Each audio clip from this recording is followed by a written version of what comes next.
Oh, there's a lot of stuff to get into, and I got to sit up there and let you know right now, I'm a proud black man, but there's a few people that's going to be pissed at me today. I mean, from coaching openings in the NBA to shootings all over the country to senators getting into it with foreign countries to reparations. I mean, I'm all over the damn place. But what else is new? It's Stephen A. And this is the Stephen A. Smith Show. What the hell did you expect? Roll it.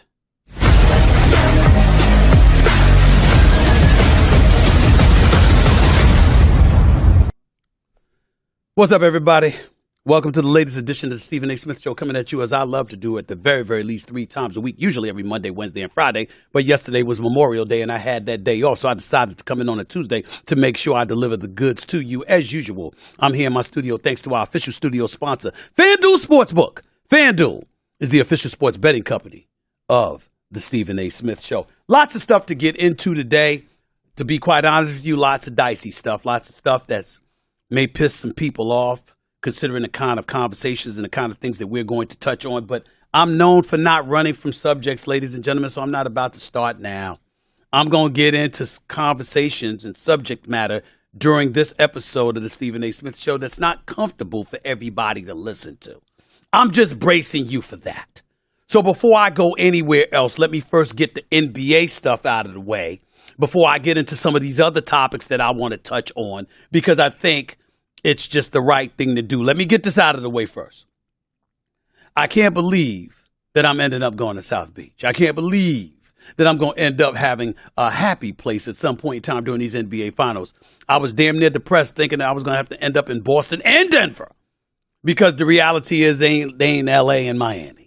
But Miami handled this business in a Game 7, blowing out the Boston Celtics at TD Garden. We can get in some of the particulars. Miami shooting better than 50% in Game 7, 50% to be exact, 14 of 28 from three-point range. Miami shot better than 50% from deep in 3 of the 4 wins that they had. We could look at in the reverse, the Boston Celtics shooting 9 of 42 from threes in Game 7. They were absolutely abysmal. It's the 6th worst shooting performance from 3 in a Game 7 in NBA history, with a minimum of 30 attempts. We know there's no excuse for how awful they looked shooting the basketball. Yesterday, Boston shot a combined 16 to 77, which is just 21% from three-point range in Game 6 and 7 combined. Jimmy Butler showed out. He was the MVP for the conference finals. I didn't think it should have been him. As much love and respect as I have for Jimmy, I thought it should have been Caleb Martin, who was a model of consistency, averaging better than 19 points throughout the series, shooting 60% from the field, 49% from three-point range, and was a constant, consistent presence throughout the Eastern Conference Finals. No doubt about that. I thought he deserved MVP for the conference finals. He got 4 of the 9 votes. Jimmy Butler got the other 5. He's a leader. He's called upon to accept and embrace more responsibility as a result of doing so, and Miami winning this. He definitely got the credit for it. Nobody's sneezing at that. Nobody's lamenting that. But the bottom line is, I thought Caleb Martin deserved a whole lot of love. A guy signed to a 2-way contract in 2021 after coming over from Charlotte, was benched for the entirety of Game 7 of last year's Eastern Conference Finals in Miami against these same Boston Celtics. He comes back this year, and not only did he ball, he was a flat-out star. So I give love and respect where it's due to Caleb Martin. I'm sad for Jason Tatum. I think that Jason Tatum, a superstar in this game, may have experienced an entirely different outcome if Jason Tatum hadn't rolled over and twisted his ankle, the first offensive player of the game. Now, for those that sit up there and say you don't want to hear that, Stephen, they don't want to hear that, all I'm going to remind you is this. This is the Jason Tatum that dropped 51 in a Game 7 of the Eastern Conference semifinals against the Boston Celtics. This is the same Jason Tatum that has career averages in Game 7s of 28.8 points. Okay? 28.8 points on 50% shooting and 48% shooting from three-point range. That Jason Tatum. This is the Jason Tatum that's widely recognized as the best player, if not universally recognized as the best player on the Boston Celtics. 6'9" with a handle, a J, can finish at the rim, can finish in the open court. That Jason Tatum.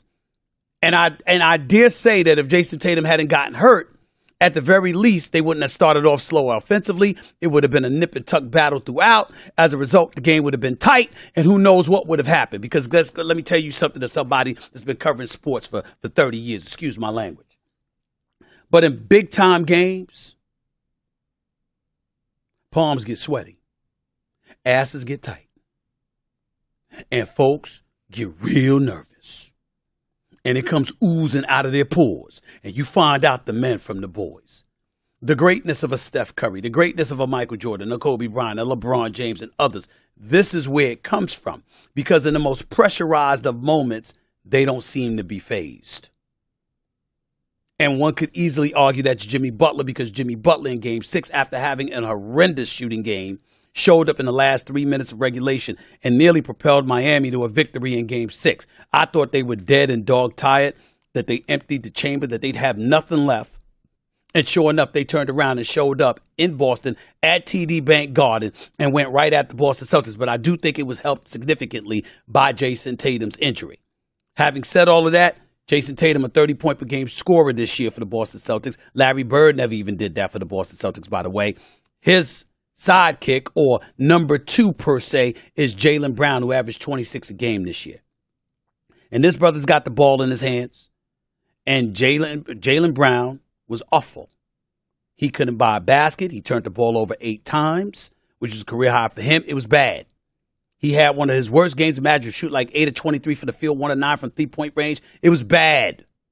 Jimmy Butler nearly outscored Tatum and Jaylen Brown combined. Now, this is the same Jaylen Brown that's looking for a 5-year extension, $295 million. That's the Supermax deal that he's eligible for.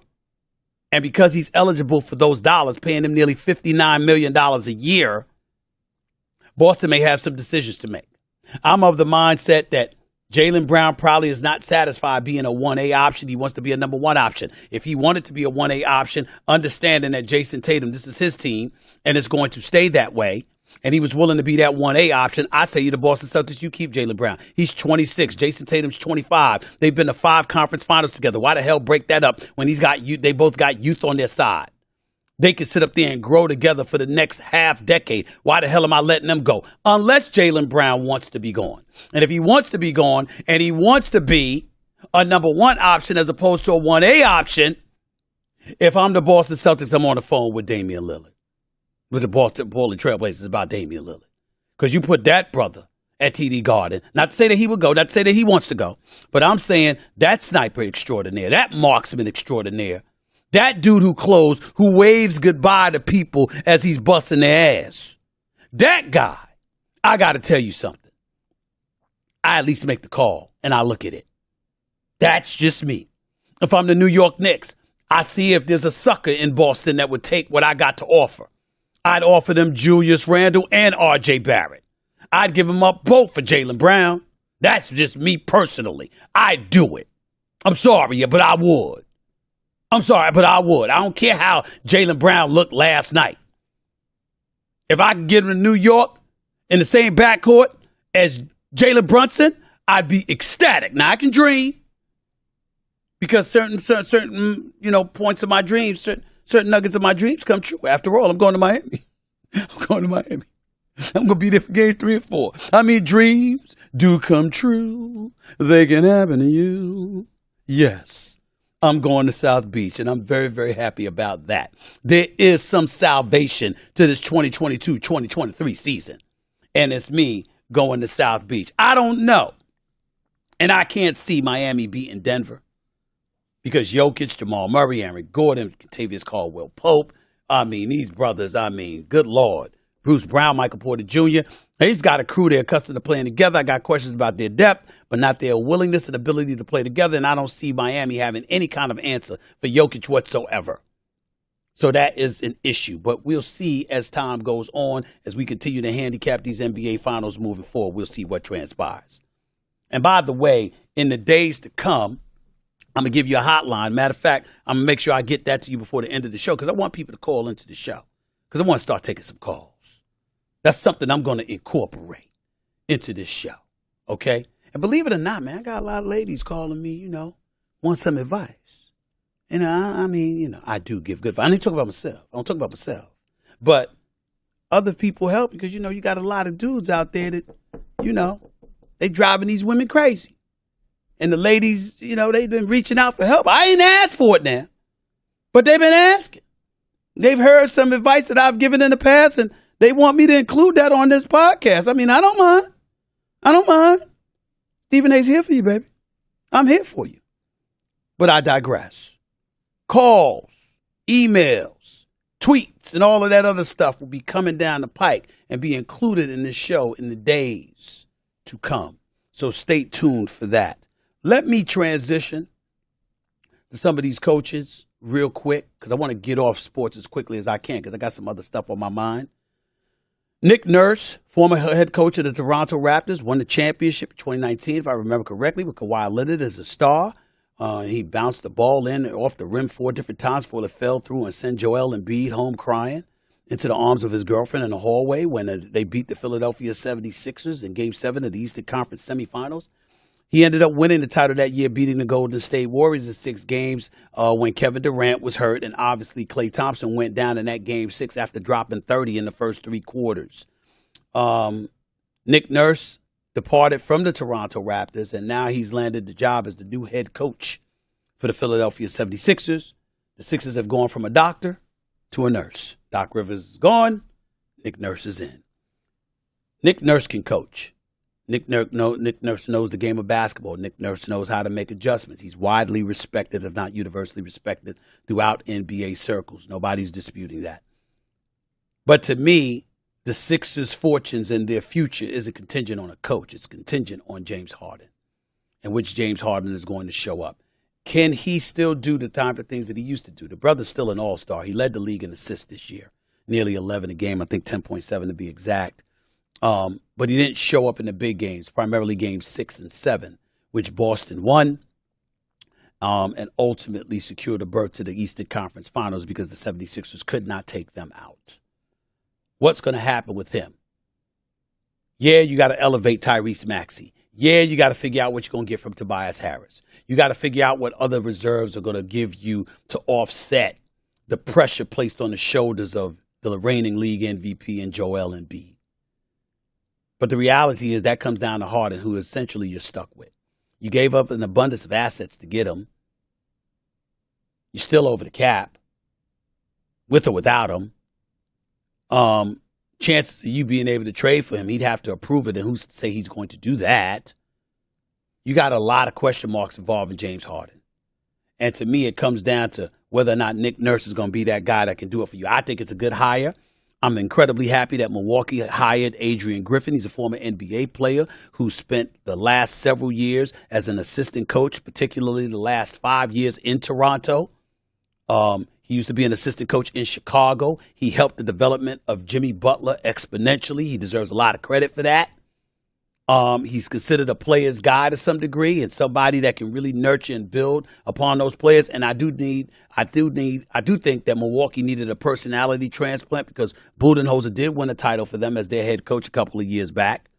He's incredibly accomplished, but at the same time, you do get tired of hearing the same voice, and ultimately it gets old and it's time for something new. They got their man in Adrian Griffin. Now it's the Phoenix Suns' turn because Kevin Durant and Devin Booker are looking for a new head coach. Doc Rivers is a candidate for that job, but I can tell you right now, the coach they really, really want is Ty Lue for the Clippers. Here's the deal. Ty Lue, Clippers ain't trying to let him go. Ty Lue would love to take that Phoenix Suns job. He'll never tell anybody this, but I'm telling you what I feel. Ty Lue want to coach players that he knows he can depend on to play. Fact of the matter is, Kevin Durant, when he's really injured because that brother ain't trying to miss any games. Devin Booker, the same thing. Might not handle things right after he loses and avoids press conferences, but on the basketball court, Devin Booker is elite. And more importantly, they want to play basketball all day, every day, and when it's over, they want to golf, at least in Devin Booker's case, because he's addicted to the sport of golf, playing it, that is. But Devin Booker and Kevin Durant are going to be the primary individuals making this case. Making the case of who the next head coach should be. It's just that simple. And so as we know that, as we realize that, as we accept that for what it is, here we come. We got to think of something different now. If you are the Phoenix Suns, here's the question that everybody needs to answer. Should they hire a coach now because Ty Lue isn't available? Or should they put an interim in place, waiting for Ty Lue to come to them a year later, which he would do, in my opinion? Which choice should they make? It's a hard one. Because Matt Ishbia, the new owner for the Phoenix Suns, who paid over $4 billion to get him, ain't trying to wait. Kevin Durant is 35. He ain't getting no younger. He's going to be 35. Chris Paul, 38. He ain't getting any younger.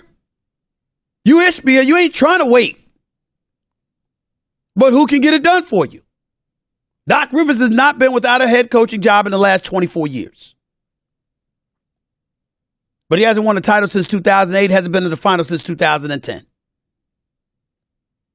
And I think he's an exceptional coach, a Hall of Fame coach. But the reality is, a lot of players in Philadelphia were not upset about seeing him gone. So if you're Phoenix, what do? Me personally, I think Doc Rivers could coach just as good as Ty Lue, but Ty Lue is great.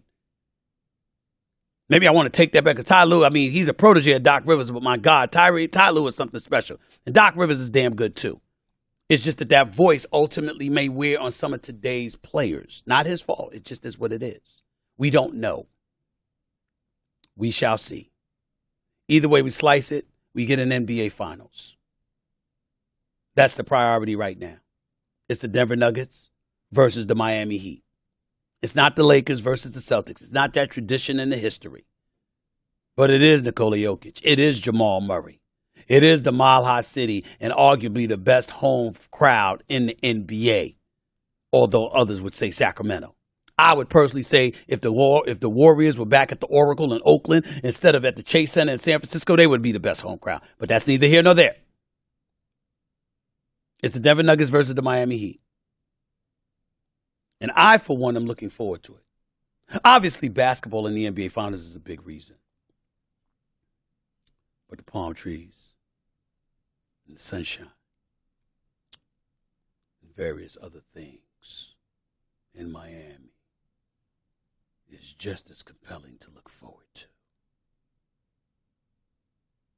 Yes.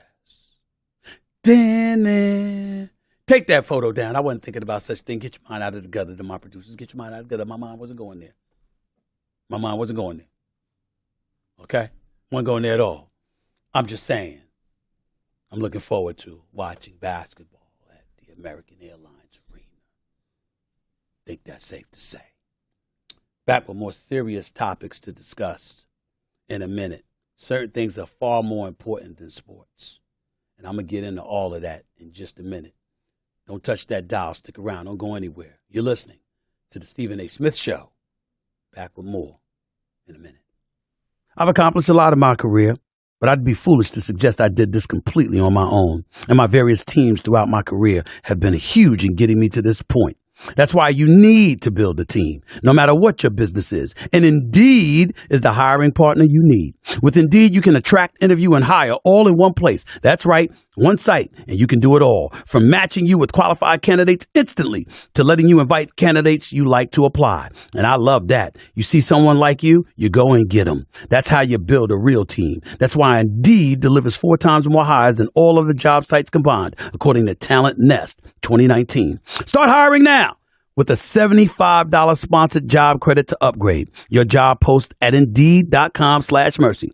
Offer good for a limited time. Claim your $75 credit now at Indeed.com/mercy. Indeed.com/mercy. Terms and conditions apply. Need to hire? You need Indeed.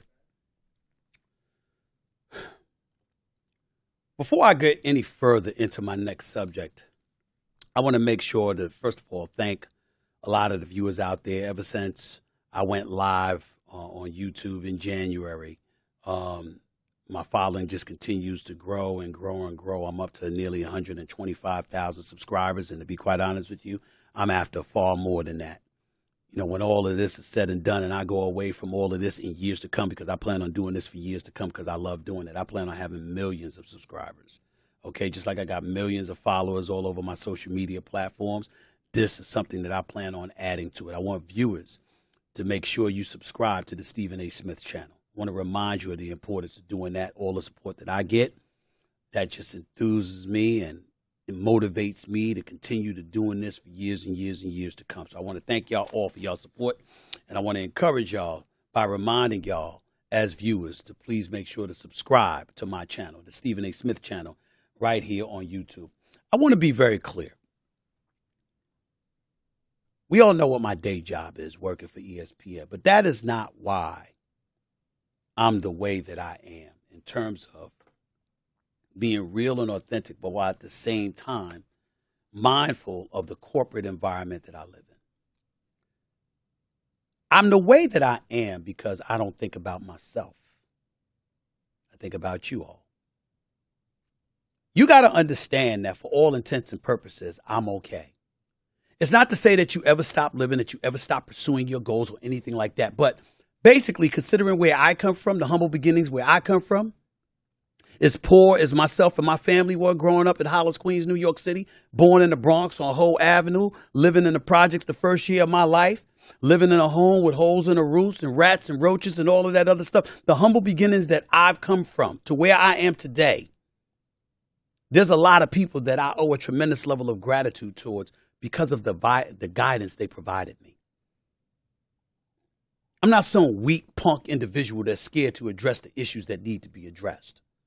I just believe in doing so responsibly enough where you can address it and you're not encouraging people to do stuff that you know they would never get away with. So I want to make sure that everybody understands that. That's why I'm careful.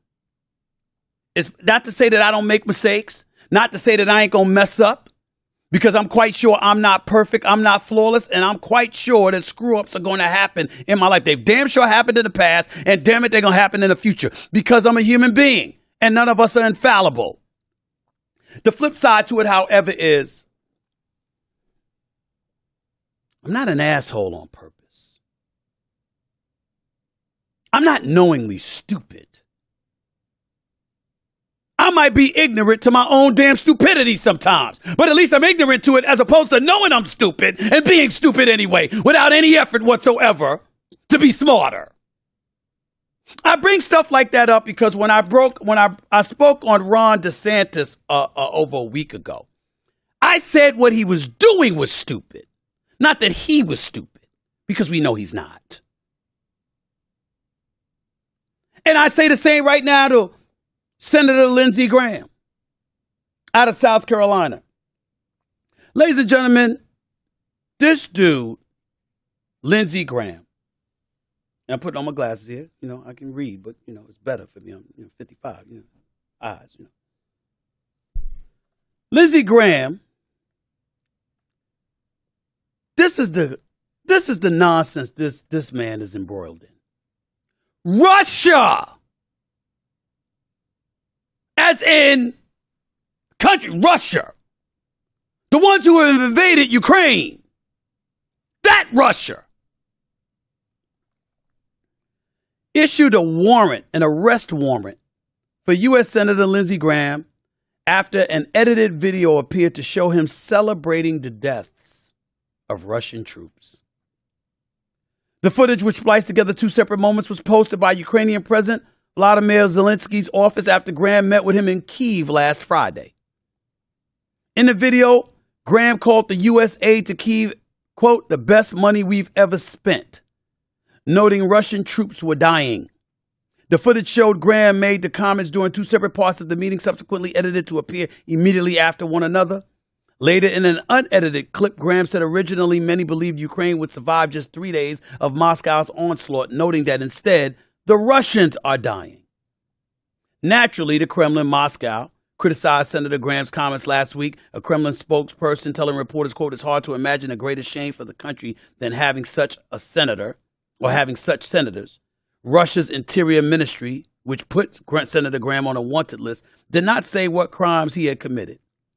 Graham later wrote in a Twitter post on Monday, I will wear the arrest warrant issued by Putin's corrupt and immoral government as a badge of honor. Now, maybe I'm overreacting. See, ladies and gentlemen, one of my favorite all-time shows was 24 by Kiefer Sutherland. And you remember one of those seasons when, obviously in the day, they got these kids. It's one of the greatest shows in the history of television as far as I'm concerned. I loved 24 with Kiefer Sutherland. I go back and watch old episodes right now. Season 1, 2, 3, 4, 5, 6, 7, 8. I mean, all of them. Even when the brother who played Dr. Dre in Straight Outta Compton succeeded Kiefer Sutherland. I still watch that, and he did a damn good job. Love 24. But there was a season that ended where it was the very last one with Kiefer Sutherland, where they kidnapped his right-hand girl, the tech whiz that always looked out for him. And he had to go get her back. And Kiefer Sutherland walked up to him in the helicopter and he said, I'm taking you at your word, but if anything happens to her, to my family or anyone close to me, he said, you'll pay for it and you will never see it coming. And the Russian guy that came to get him said, we just want you, Mr. Bauer. That's all we've ever wanted. What I'm saying is that even though it was a television show, it's not beyond the realm of comprehension that if you're an elected official, you can get got. You don't know what could happen to you. You don't know how anybody can get at you.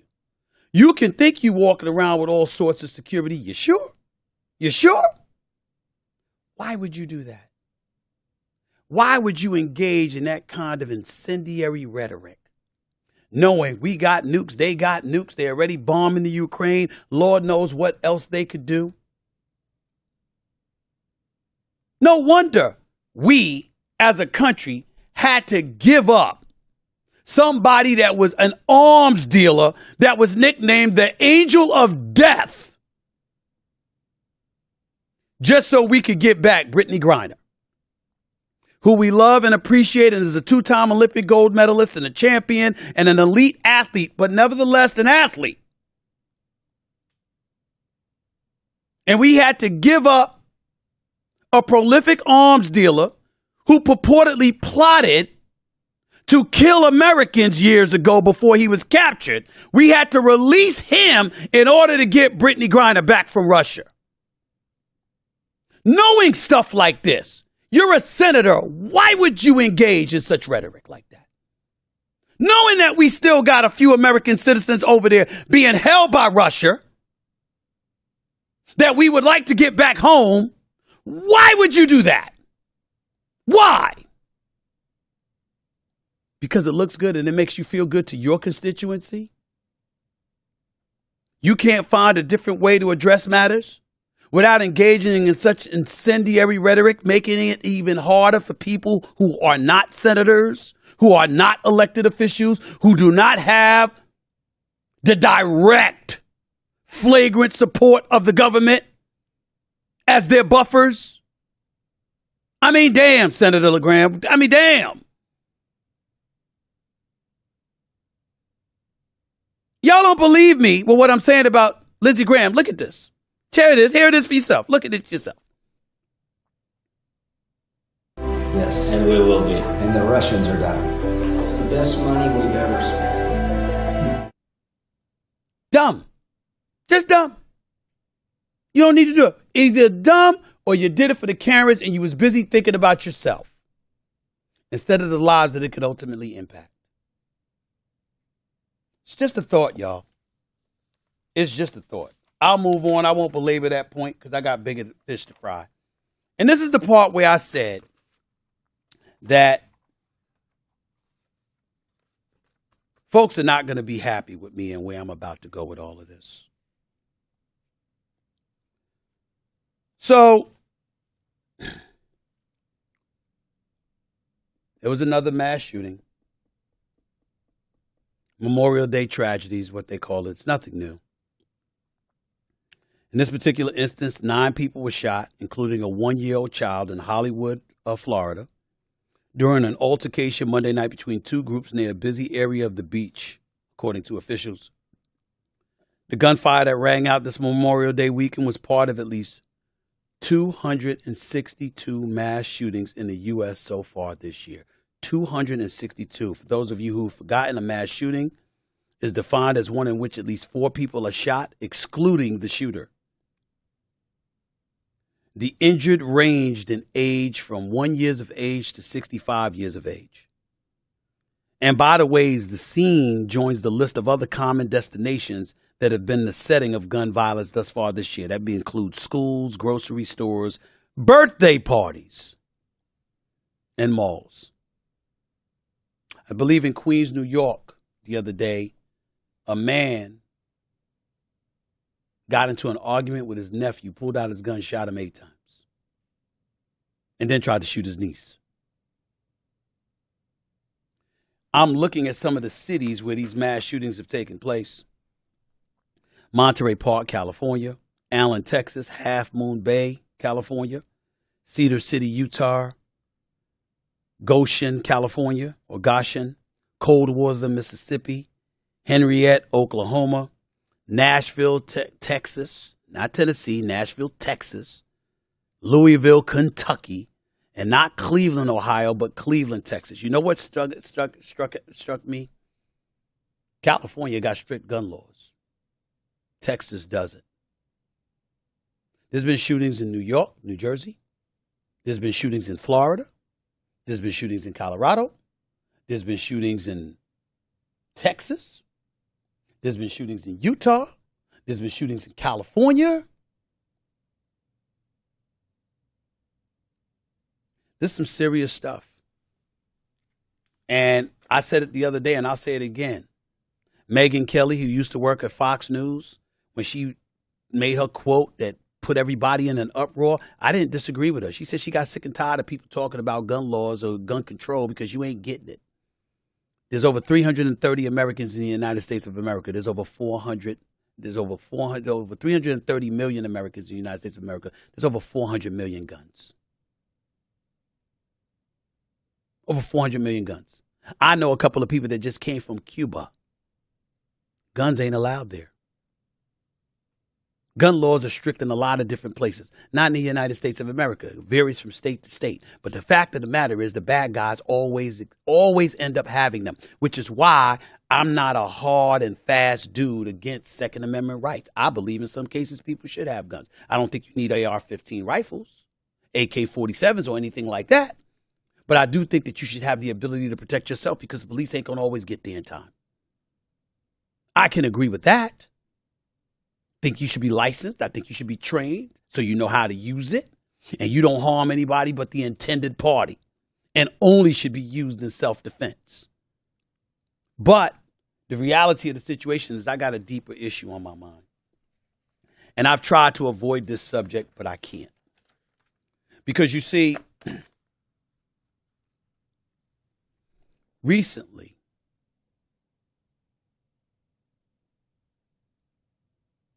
and I'm speaking to you right now as a black man. Recently, we've seen stories emanating out of California and various other places on the subject of reparations. Slavery, Jim Crow laws, and other incendiary things that existed to pigeonhole, marginalize, and suppress and oppress minorities in this country. We know it's real. I'm not going to belabor it. But when I bring up something like reparations, although I believe there is a case many in this country can make for it, particularly since reparations was paid to Japan in the aftermath of the atom bomb being dropped on Hiroshima. The fact of the matter is that at this particular moment in time, that ain't on my mind.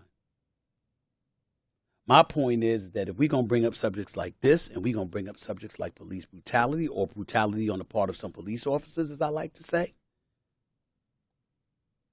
when we going to look at ourselves when it comes to black people being killed in the streets of America?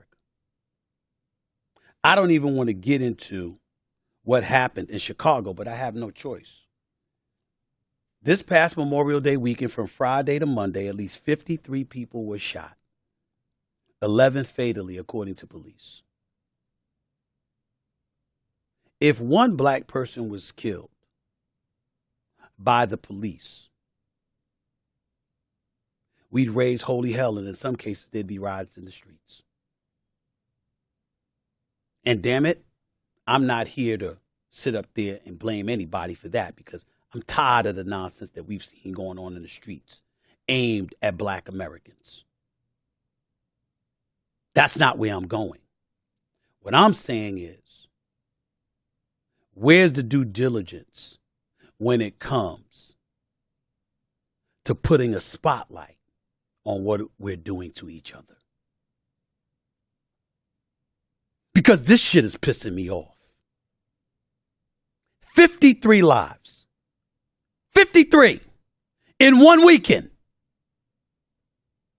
It's not the first time this has happened. It's been happening year after year after year. Chicago, St. Louis, Baltimore, the list goes on and on. Where's the noise at? Where's the protests? Where's mainstream media talking about that? Where is it? That's what I want to know. Because let me tell you something.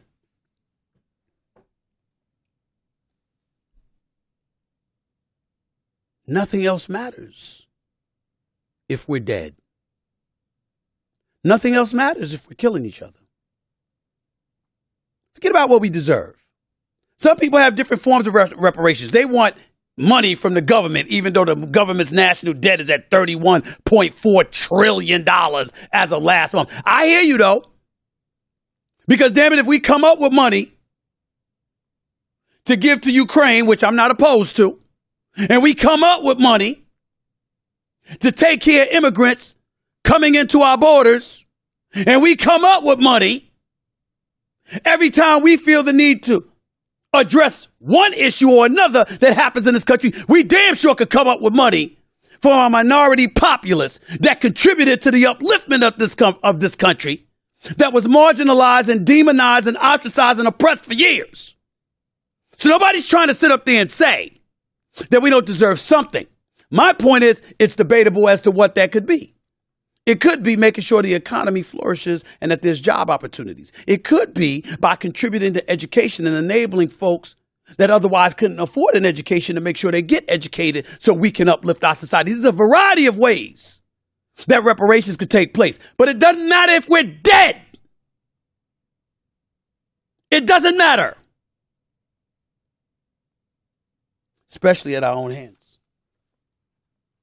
And for those of you out there, especially the white people, that's way to go, Stephen. Hey, bravo, bravo. You know what I'm saying? Because something needs to be said. Y'all kill each other too. White folks kill white folks. Hispanic folks kill Hispanic folks. Black folks killing black folks ain't no different than what other communities are doing to themselves. It's just that your numbers are greater. If you are the Hispanic population in the United States of America and you make up 17% of the population, and by the year 2030, the Census Bureau reports says you're going to make up 30% of the population, well, guess what? When you die from a numbers perspective, it doesn't have as a profound of an effect as it does to the black community. If you're a white community and you're making up 60% of the population and you kill one another, it doesn't have as detrimental of effect numbers-wise as it does on the black community, because the black community as of 2021 made up 12.5% of the U.S. population. It was once 15. And it did it down to 14.5. And then 14 and then 13.5. I thought the number was 13. I was corrected. It's less than 13%. We damn near on the verge of becoming an endangered species. What are we going to do about it?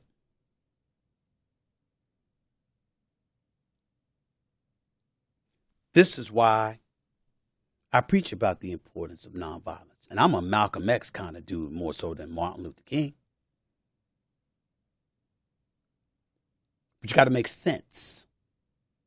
And you got to understand what the end game is and where do you win when violence is the answer. And all I mean by that, MLK compared to Malcolm X, I'm talking about an eye for an eye. As opposed to let somebody slap me upside my head or beat me with a baton or hose me down with waters and I do nothing. Or water hose and I do nothing. No, I'm of the other ilk. But I also got to understand there comes a moment in time where you got to think differently. You got to have a mind more towards peace and be more thoughtful, more cerebral in your approach towards things. And my first order of business is being alive to fight another day. I remember when Trayvon Martin got killed by the wannabe cop, Mr. Zimmerman, who was some neighborhood watchman or whatever in the complex or something. And somebody got mad at me when I told my nephew, pull that damn hoodie off your head. Oh, you giving into that? You gonna tell him not to wear his hoodie?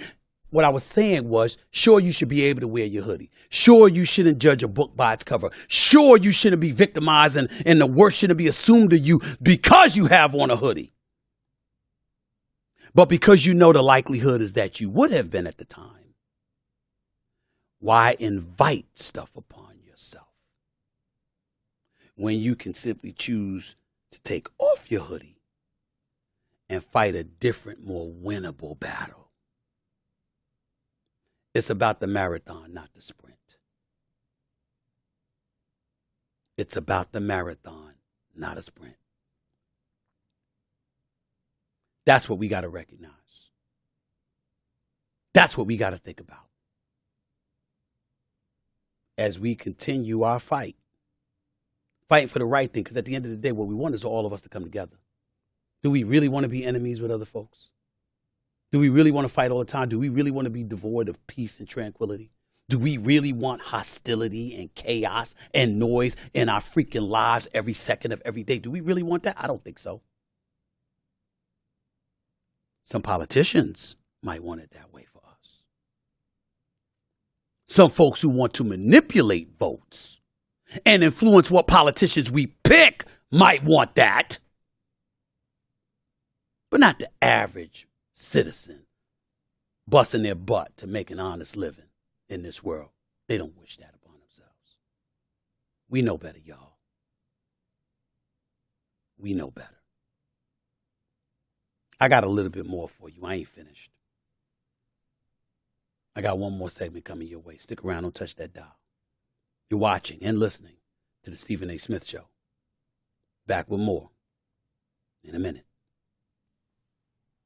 I've accomplished a lot in my career, but I'd be foolish to suggest I did this completely on my own. And my various teams throughout my career have been huge in getting me to this point.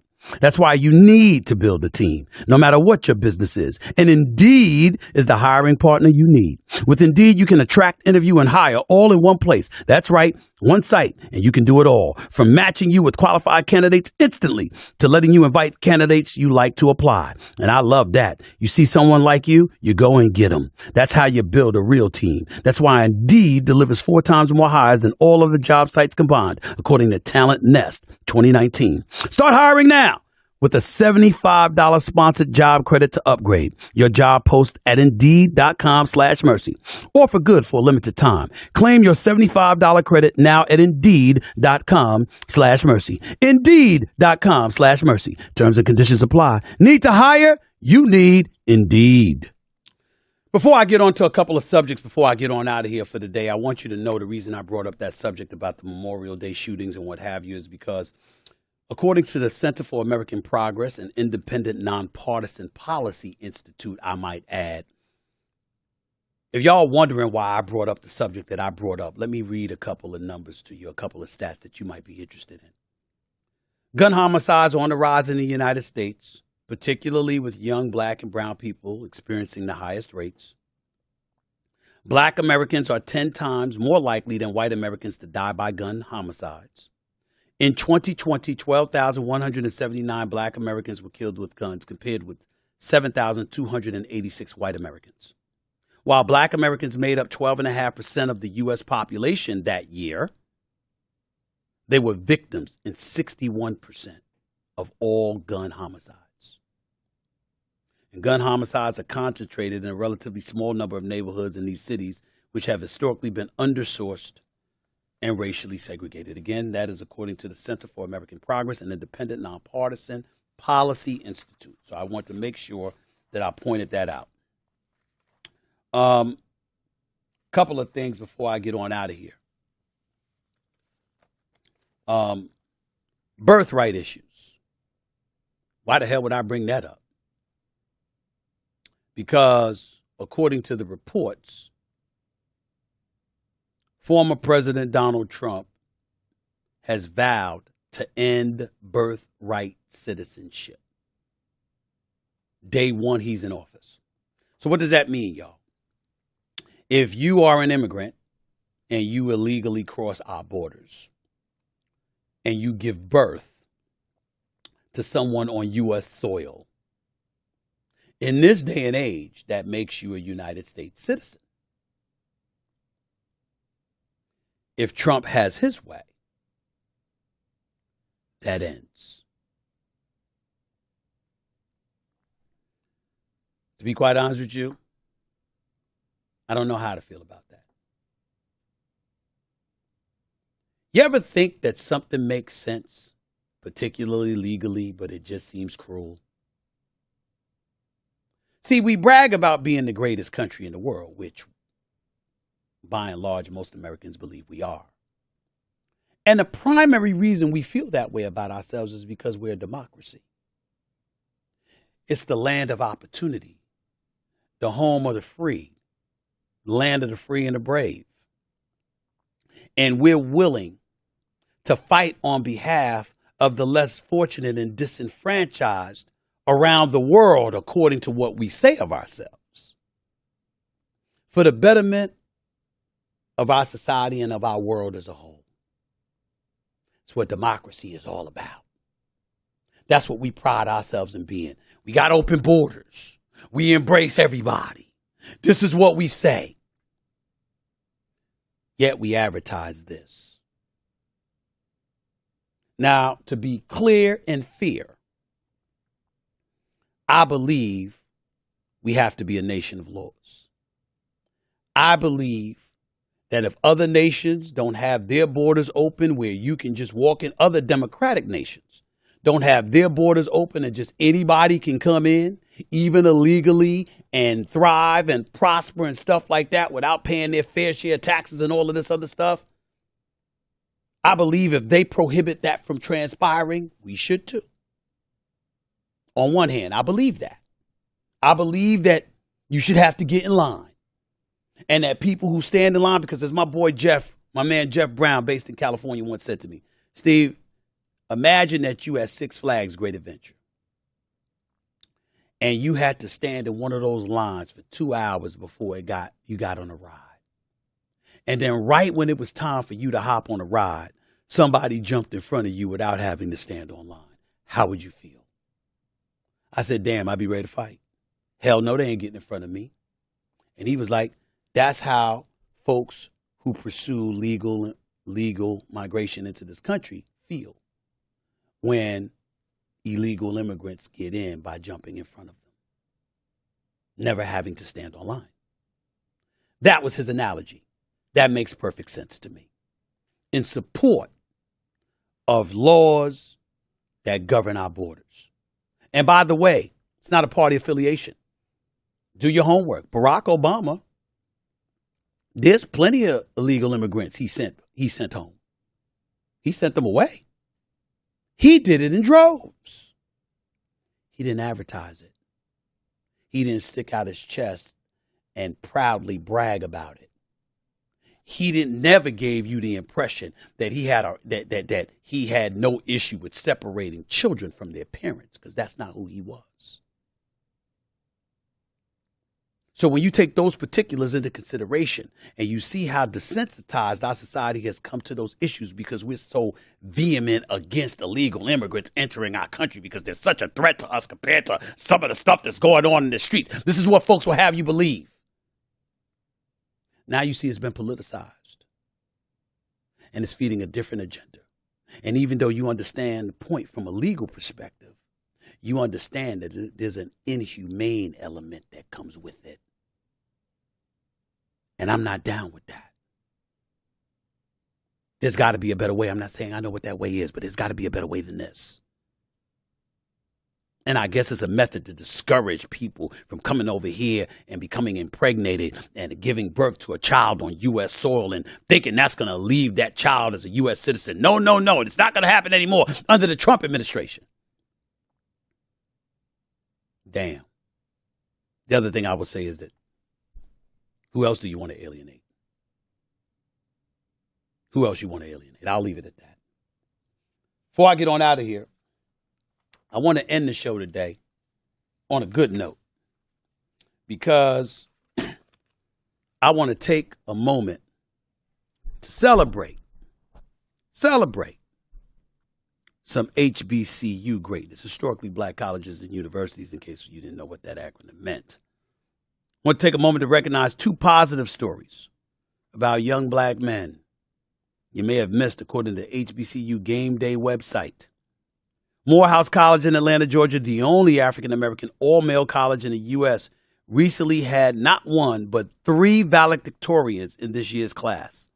Alan Cohen, a business administration major, George Pratt, a double major in history and religion, and Darrell Sims, a biology major. Props to these young brothers for doing their things. Way to represent, y'all. Really, really proud of y'all. Keep doing your thing. 3 valedictorians. Not 1, but 3. Black excellence, y'all. Black excellence. The other thing I wanted to mention is another Morehouse graduate also went viral for his tweet a couple of weeks ago, by the way. He said, quote, "My name is Jaylen Brown, and I am the first person to receive a journalism degree in Morehouse College's 156-year history. It was accompanied by a photo of Brown in his graduation cap. Brown's tweet had nearly 14 million views in a day. Many were stunned at the proclamation and surprised to learn that Morehouse, the great Morehouse University, Spike Lee went to Morehouse University, Samuel L. Jackson went to Morehouse University, Martin Luther King Jr. went to Morehouse University. They were shocked and surprised to learn that Morehouse did not have a journalism major until 2021. Never had one. By the way, thanks to a $1 million gift from the great one, Michael Jordan, and the Jordan brand as part of their black community commitment, Morehouse now has a journalism in sports, culture, and social justice major. Michael Jordan and a $1 million donation from his Jordan brand made that happen. Props to the GOAT. Michael Jordan said at the time of his gift to Morehouse, quote, "Education is crucial for understanding the black experience today. We want to help people understand the truth of our past and help tell the stories that will shape our future." As you know, I'm a proud graduate of Winston-Salem State University. I appreciate Michael Jordan and his contribution. Appreciate the greatness of Alan Cohen, George Pratt, and Darrell Sims, and of course, Jaylen Brown. Congratulations to all of them. But that quote from Michael Jordan is an appropriate way to end today's show, because in the day and times that we're living in, with some of the issues that we're having to tackle, It is beautiful to hear somebody so accomplished, so meaningful, not just to Black America, not just to Black history, but all of America and all of American history, would take the time to remind us of the importance of knowing about our past. Because if we don't know anything about our past, not only are we doomed to repeat it, but we're destined to be victimized by it. Until next time, everybody, this is Stephen A. Smith signing off. Peace and love. See you in the next day or so.